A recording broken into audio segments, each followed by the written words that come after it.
Hello everyone, welcome back again. And welcome back the AU Falcon part of FTR3.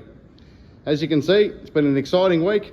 We've got the rear end of an AU Falcon grafted back on FTR3, so it presents as an AU for the first time in 20 years. It was a lot of work. We found some hidden surprises along the way, so we'll run through it all with you now. So we've covered off in previous videos where we've cut the donor car and what sections of the AU we needed to use on FTR3. Now we did put up a post during the week on Facebook just how much weight that needed to be shed to get the car back as it raced in the early 2000s. So all the bracing and everything that sits all in this section here, that's all been completely removed from the donor part of the car. So that also allows us to put the fuel fillers in, and basically anything that's not necessary gets cut out of the car, or the spot welds drilled out and it gets removed. Obviously all this will get built in where your fuel filler and bits and pieces from the standard road car go in, and all the boot floor from the standard road car hasn't been used either. Now we did have a little bit of a hidden surprise. We've covered off in our previous videos and Facebook posts that the rear rails had copped a little bit of a beating, and we didn't realise how bad they actually were and how far out of square. You can roughly measure them and get a little bit of an idea, but when we sat a perfectly undamaged AU back end on the back of this car and then look where the rails were, they were a long way out. So we had to do a fair bit of work to get the back end of the car square again, but we have maintained and reused all the original rails that were in the car because they were original from the car's racing life, which is really good, and got it all perfectly square and sitting where it needs to be as if it rolled off the build line from the early 2000s. So you don't have to look too far to get a bit of an idea why the rear end was like that, especially with the rear rails. Obviously FTR3 was brand new for the 2000 Bathurst 1000, and that was the car's last race of the season, or the last round of the year I should say. And then from there it was re-liveried, and then it ran the 2001 season. I'm sure there were other instances, but you go to race 3, I should say, which is the Clipsal 500, and it's backed into a fence fairly significantly. And then you look later in the year, you go to New Zealand, it's had another hit in the back, and then we go to 2000 Canberra, which we've covered off previously as well. So that's 3 big hits in the back, which you don't realise how often and how quickly these cars have to be repaired between rounds. So it's not surprising that the back rails weren't exactly where they needed to be. In saying that, the car itself is remarkably in good condition as far as the back of it goes. The parcel shelf, all the main points lined up. It was really only the rear rails that were questionable at best, but we did get them back into shape. And given that it's got the big box structure for where the fuel cell sits, it really can't move too far from the box section to the front of the car. It's really just the rear section that's had all the damage and all the impacts from over the years.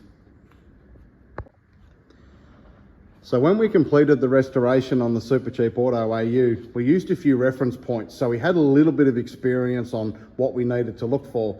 Now, when we did the Supercheap car, you'll see here, those flat bits of plate was the reference point. So what they did is they cut the AU section off from there, put the BA section on, and away they went. Now, from the restoration point of view, we just obviously reversed that task. Now, on this car, it was a little bit different because they had gone about it differently. Now, if you have a look here at this piece that we've cut out, that sits in there like so, just to give you a little bit of an idea. So that end piece there is what is normally folded around and welded together. So they straightened it out, they trimmed it, hammered it flat and welded it. So it wasn't really an option for us to, I guess, start at that point. We also had the issue in this section here was quite badly damaged from obviously heaps of quarter panels and screens and hits and you name it. As you can see there, it was looking pretty ugly. So what we elected to do is trim it, this section right out, follow that shape, and then graft the AU point from there.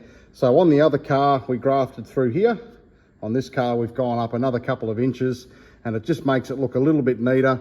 Once it's obviously seam sealed and welded properly, you won't be able to tell the difference, especially from inside of the car.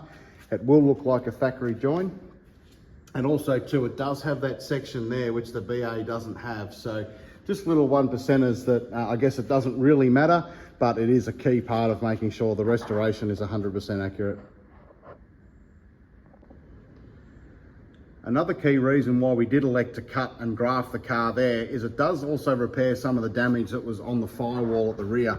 Now you'll recall this does have a big cover that goes over it. We're still undecided whether we're going to rerun with that cover because it did pop up at some stage late in 2002, and theoretically if we're aiming for a period prior to that, we most likely put the speaker hole covers, rear tail light, brake light cover and a few bits and pieces back in and get it back to how it used to be. So by replacing that section in the corner, which was fairly badly and fairly aggressively chopped out, it does give us that option to run with that. Now, one other section we did elect to replace, again, it's just another couple of inches or so of steel work. This is the bottom section that sits under the rear parcel shelf. Now, if you have a look there, it doesn't look too bad. They're the corners that we just looked at that have all been chopped out. But if you flip it over, you can see there, it's very ugly. And it's had a heap of, obviously, you know, different sections welded to it over time. It could even be original for the amount of spot welds and that's actually on it. So it really couldn't go ahead and repair that and have it accurate. So that is where all this section goes on. And you can see there, that's the piece under there. So just by utilising that little bit of genuine Ford steel work, we've been able to replace it, and you'll see under there, it just presents so much better now, and that'll obviously get welded properly. It's just all tacked in place, but it does present so much neater. It doesn't look like it's been around the traps for 100 years. The good thing is we're using all genuine Ford panels. We're using all Ford steelwork, so there's nothing on it that's aftermarket or a reproduction. It's all genuine Ford stuff. The quarter panels, the doors, not that there's a lot of AU aftermarket stuff in that realm. It all will be genuine OEM Ford product as it was in the early 2000s. So basically from here now it's all sitting in place. We'll weld it all up, we'll seal it all up properly. All these inner guard panels and that, they'll all be removed because they're to suit the BA, not the AU.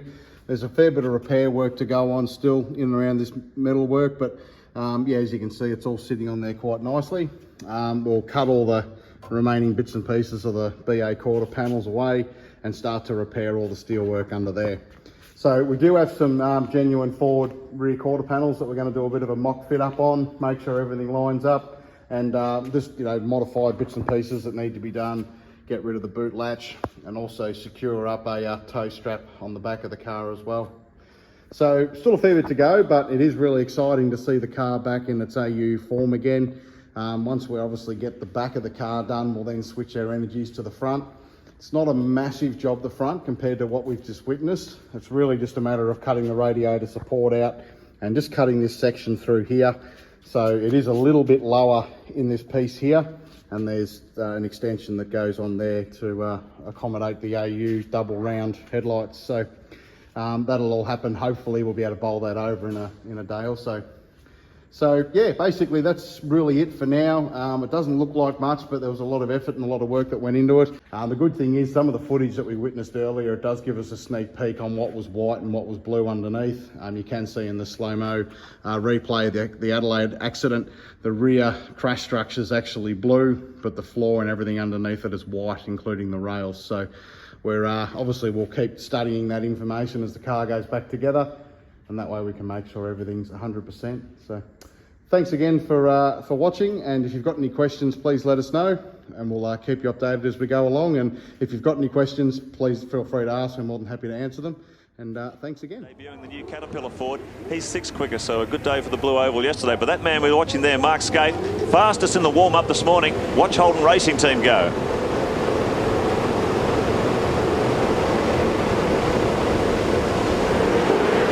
Racing for race 1 at Eastern Creek, and Lowndes makes a blinder, and Seton up on the outside. Ambrose gets an ordinary start. Murphy goes and argues and grabs third spot. But it's Seton who came from nowhere. Well, look at that. That's an extraordinary margin in the first few hundred metres down to turn 2. Can they get through here cleanly? Elbows are out through turn 1. Everyone hard under brakes. The Shell Fords in the middle of the pack there.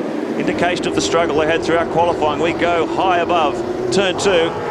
Give you a great view of the action. The field sort themselves out over the bridge, tumbling down toward turn 4. Somebody off on the grass. But Glenn Seton, a brilliant start from the second row. Oh, problems here. Kando and Ashby off at turn 3 in the grass. Now, Seton had a problem in the warm-up this morning, had a front suspension failure, which dropped the car on the road over at turn 7. It took a long time to recover it. Obviously, they've fixed that problem quickly, got the car back up on its knees again, and he is going like a blur. See the car just struggling to get the power to the ground there as he comes out of that turn. Craig Lowndes filling his mirrors. The Kmart car third. Marcus Ambrose, the pole man, drops a wheel off the side of the track. You see him getting very sideways. Coming around the outside of Corporate Hill, manages to gather it up. Glenn was always very strong here at Eastern Creek in the days when they ran the Triple Challenge events, as we go on board with Craig Lowndes. In fact, he was the last Ford man to win here in 1997. The secret to Glenn's success at Eastern Creek, looking after tyres.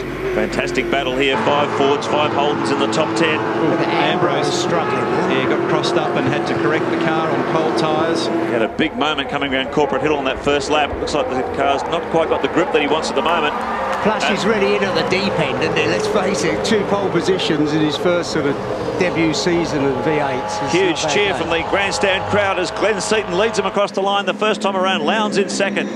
Murphy in the Kmart Commodore in third. Then it's Ambrose.